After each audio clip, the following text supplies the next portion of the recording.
मैं doctor Taufiq Hussain, associate professor in higher education.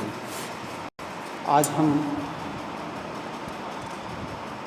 Letter Mughals के बारे में चर्चा करेंगे, क्योंकि जैसे कि हमने देखा कि अंग्रेज़ों ने भारत में अपना औपनिवेशिक साम्राज्य स्थापित करने का प्रयास किया, तो ऐसे ही हमें ये जानना आवश्यक है कि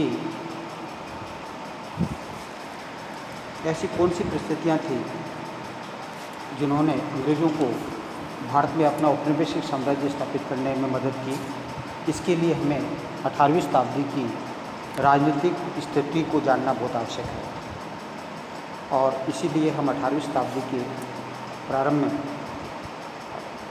भारत की राजनीतिक स्थिति के बारे में चर्चा करेंगे। जैसा कि आप जानते हैं कि 3 मार्च 1707 को दौलताबाद में औरंगज़ेब की मृत्यु हो जाती है, और उत्तराधिकार का कोई निश्चित नियम नहीं होने के कारण से उसके 3 पुत्रों मोजम, आजम और काम्बस के मध्य सियासन के लिए संघर्ष होता है। और 18 जून 1707 को जजाऊ के युद्ध में मोजम आजम को पराजित कर देता है, और मोजम बहादुर शाह के नाम से शासक बनता है। तो उत्तर मुगलकालीन शासकों में जो प्रथम 11 शासक हुए, जिसमें प्रथम शासक बहादुर शाह था, जो मोजम था वही बहादुर शाह प्रथम के नाम से शासक बनता है। जिस समय ये शासक बना उस समय इसकी उम्र 65 वर्ष थी, बहुत लेट एज के अंदर शासक बना। बहादुर शाह को शाह बेखबर के नाम से भी जाना जाता है, क्योंकि बहादुर शाह ने शासन कार्य में विशेष ध्यान नहीं दिया। बहादुर शाह के समय में यद्यपि बहादुर शाह को उत्तराधिकार में जो साम्राज्य मिला वो प्रशासनिक दृष्टि से कोई ज़्यादा बेकार नहीं था। प्रशासनिक व्यवस्था लगभग ठीक थी। जहाँ पर सैन्य व्यवस्था की हम बात करें तो सैन्य व्यवस्था भी लगभग ठीक थी, और मुग़ल शासकों के प्रति जनता का विश्वास भी था। लेकिन बहादुर शाह को विरासत में एक आर्थिक रूप से कमज़ोर साम्राज्य मिला, और उसको सुधारने में वह असफल रहा। यद्यपि बहादुर शाह ने हिंदू सरदारों राजाओं के प्रति सहिष्णुता की नीति अपनाई, समझौते और मेलमिलाप की नीति अपनाई। मारवाड़ का अजीत सिंह हो या आमेर का जयसिंह हो, इन सभी के प्रति उन्होंने, या मराठा हो, और या हम गुरु गोविंद सिंह की बात करें, गुरु गोविंद सिंह हो, उसके प्रति मेल मिलाप की नीति अपनाई। लेकिन बंदा बहादुर के प्रति थोड़ा कठोर रुख अपनाया। बुंदेला छत्रसाल है या जाट चूड़ामन है आदि के साथ भी अच्छी मेल मिलाप की नीति अपनाई, जो कि औरंगज़ेब के विरोधी थे। लेकिन बहादुर शाह के समय में एक फाइनेंशियल क्राइसिस, पॉलिटिकल क्राइसिस, दोनों क्राइसिस में देखने को मिलते हैं। और क्योंकि बहादुर शाह ने अंधाधुंध जागीरें और पदोन्नति दी, जिससे मुग़ल साम्राज्य की वित्तीय स्थिति अत्यधिक खराब हो गई। इसने जजिया कर को भी जारी रखा। बहादुर शाह के समय की मृत्यु के बाद में मुग़ल राजनीति में एक नया फैक्टर आता है। बहादुर शाह से पहले हम देखते हैं कि शाहजादों के मध्य उत्तराधिकार का संघर्ष होता था, और सामंत उसमें शाहजादों को गद्दी हथियाने में मदद करते थे। परंतु अब सामंत खुद महत्वाकांक्षी हो जाते हैं और वो सत्ता के सीधे दावेदार हो जाते हैं, और अब वो शाहजादों का इस्तेमाल एक कठपुतली के रूप में करते हैं। ये एक महत्वपूर्ण परिवर्तन आता है, और इस समय किंग मेकर की भूमिका में जुल्फ़िकार खां का उदय होता है, और जुल्फ़िकार खां की मदद से बहादुर शाह के बाद में जो दूसरा मुग़ल शासक बनता है वो जहादार शाह था, जिसने 1712 से 1713 के बीच में शासन किया। भारतीय इतिहास में पहला शासक था जिसे लंपट मूर्ख कहा जाता है, और इसके एक लाल कंवर नामक नृत्यांगना थी, उसके प्रभाव में अत्यधिक था, और उनके विषय में कहा जाता है कि he looked on beauty and turn away from beauty, अर्थात शासन कार्य में विशेष ध्यान नहीं दिया जहादार शाह ने। जादार शाह की एक जो महत्वपूर्ण जो कार्य था वो ये था कि इसने मुग़ल साम्राज्य की वित्तीय स्थिति को सुधारने का प्रयास किया और जागीरों और अंधाधुंध जो जो पदोन्नति दी जाती थी उस पर रोक लगाने का प्रयास किया, लेकिन मुग़ल साम्राज्य की वित्तीय स्थिति है वो सुधर नहीं पाई। लेकिन लाल कंवर के कारण से है मुग़ल साम्राज्य पर विपरीत प्रभाव पड़ा। तो किंग मेकर्स का उदय होता है जुल्फ़िकार खान का, और इसके पश्चात तीसरा जो मुग़ल शासक फ़र्रुखसियर है, जो 1713 से 1719 के बीच में शासक बनता है, और ये शासक सैयद बंधु की मदद से बनता है। सैयद बंधु मुग़ल काल के अंदर अब्दुल्ला खां और हुसैन अली खां को कहा जाता था। अब्दुल्ला खां और हुसैन अली खां की सहायता से फ़र्रुखसियर शासक बनता है, लेकिन सैयद बंधु का अत्यधिक हस्तक्षेप होने के कारण से सैयद बंधु आखिरकार फ़र्रुखसियर की हत्या कर देते हैं। ये फ़र्रुखसियर बिल्कुल डरपोक किस्म का था, इसको घृणित कायर के नाम से भी जाना जाता है। इसके समय में एक महत्वपूर्ण घटना हुई थी कि फ़र्रुखसियर के समय में एक ईस्ट इंडिया कंपनी का एक प्रतिनिधिमंडल है जॉन सरमन के नेतृत्व में आता है, और इनके साथ हैमिल्टन नामक एक डॉक्टर भी आता है जिसने फ़र्रुखसियर का इलाज किया। इससे प्रसन्न होकर के फ़र्रुखसियर एक शाही फरमान जारी करता है, जिसके अंतर्गत ईस्ट इंडिया कंपनी को 3000 वार्षिक के बदले बंगाल में फ्री ट्रेड करने की अनुमति प्रदान कर दी जाती है। 10,000 वार्षिक के बदले सूरत में मुक्त व्यापार करने की अनुमति प्रदान की जाती है।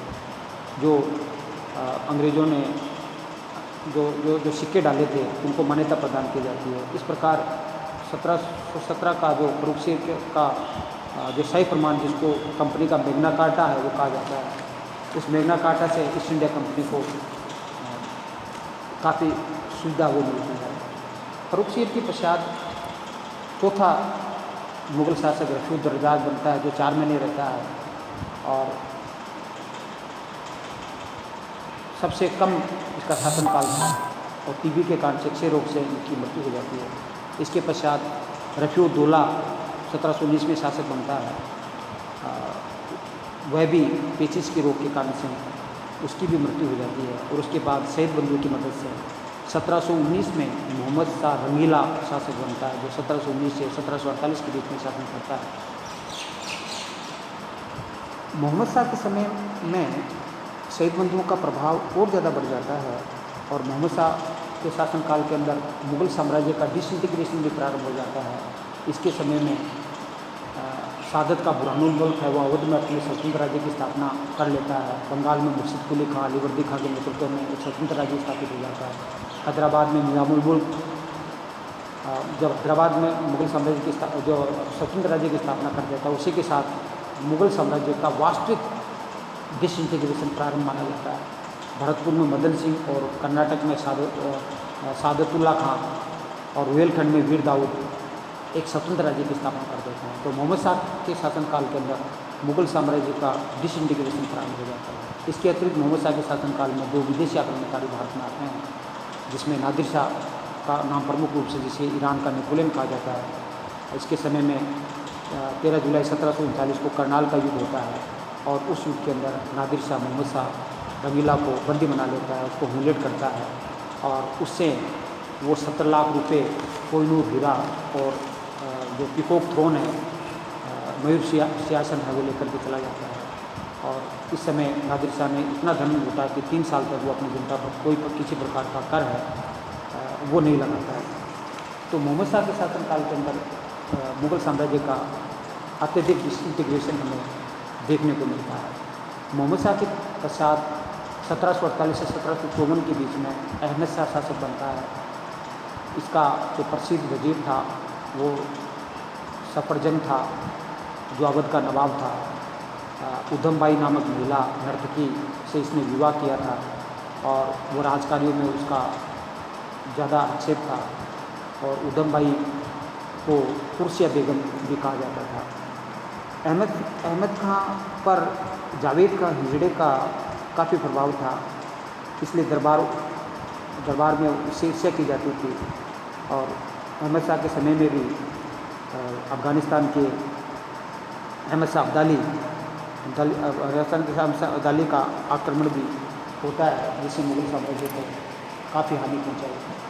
अहमद शाह के पश्चात जो मुगल शासक बनता है वो आलमगीर सेकंड बनता है।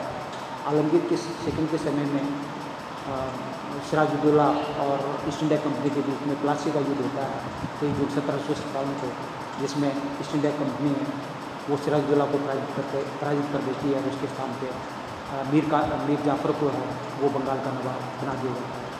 आलमगीर द्वितीय 1754 से 1759 के बीच में शासक रहता है और इसका वजीर है वो इमादुल मुल्क था और उसके हाथों में ये कठपुतली था और यही इमादुल मुल्क है 1759 में आलमगीर सेकंड की वो हत्या कर देता है। आलमगीर सेकंड की हत्या से उसका लड़का सालम द्वितीय इतना भयभीत होता है कि वह अपने पिता की मृत्यु के बाद के समय पटना में था, वो पटना में ही अपना राज्याभिषेक करवाता है, पटना में अपना राज्याभिषेक करवाता है और वो आता नहीं। लेकिन इसके समय में बक्सर का युद्ध होता है, सालम सेकंड के समय में बक्सर का युद्ध होता है और बक्सर के युद्ध में 1700 जो बक्सर युद्ध होता है उसमें East India Company Mir Qasim और अवध का शुजाउद्दौला और मुगल सम्राट सालम की सूट सेनाओं को पराजित कर दिया जाता है। जब सूट सेनाओं को जब पराजित कर देता है तो ईस्ट इंडिया कंपनी के राजनीतिक विजय होती है, क्योंकि प्लासी का युद्ध छल कपट से जीता गया था और इसमें सालम सेकंड से ईस्ट इंडिया कंपनी इलाहाबाद की संधि 22 अगस्त 1765 में इलाहाबाद की संधि करती है, जिसके अंतर्गत इसको 26 लाख रुपए सालम सेकंड को 26 लाख रुपए वार्षिक पेंशन दे दी जाती है और ये पेंशन ईस्ट इंडिया कंपनी से 1772 तक वो लेता रहता है और 1772 में सालम सेकंड मराठा सरदार महाजी सिंधिया के प्रभाव में आ जाता है और महाजी सिंधिया उसको पुनः दिल्ली की गद्दी पर बिठाने में मदद करता है।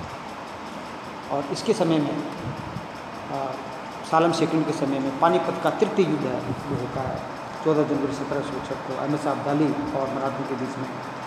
मराठा सेना का नेतृत्व सदाशिवराव भाऊ और विश्वासराव करते हैं और इस युद्ध के अंदर अहमद शाह अब्दाली मराठों को पराजित कर देता है। तो मराठों का इस युद्ध के पश्चात एक अखिल भारतीय साम्राज्य स्थापित करने का सपना है वो चकनाचूर हो जाता है और इस युद्ध ने पानीपत के तृतीय युद्ध ने ये तय कर दिया कि अब भारत का सम्राट कौन नहीं बनेगा। इसके पश्चात अकबर द्वितीय है वो मुगल सम्राट बनता है, जो 1806 से 1837 तक शासक बनता है। अकबर द्वितीय है वो राजा राम मोहन राय को राजा की उपाधि देता है और अकबर द्वितीय का साम्राज्य केवल दिल्ली के लाल किले तक सीमित रह जाता है। 1837 तक वह पेंशन होता रहता है और अंतिम मुगल बादशाह बहादुर शाह जफर 1837 से 1857 की क्रांति तक शासक रहता है, जिसको बहादुर शाह जफर भी कहा जाता है या बहादुर शाह सेकंड भी कहा जाता है। इसने जफर नाम से कविताएं लिखी, शायरी लिखी, इस कारण से इसको जफर कहा जाता है। और इसने अब इसकी रानी जिन्नत बहल है, उसके कहने पर इसने 1857 की क्रांति में भाग लिया और 1857 की क्रांति की सफलता के पश्चात इन्हें रंगून जेल भेज दिया जाता है और वहीं 1862 में बहादुर शाह की मृत्यु हो जाती है।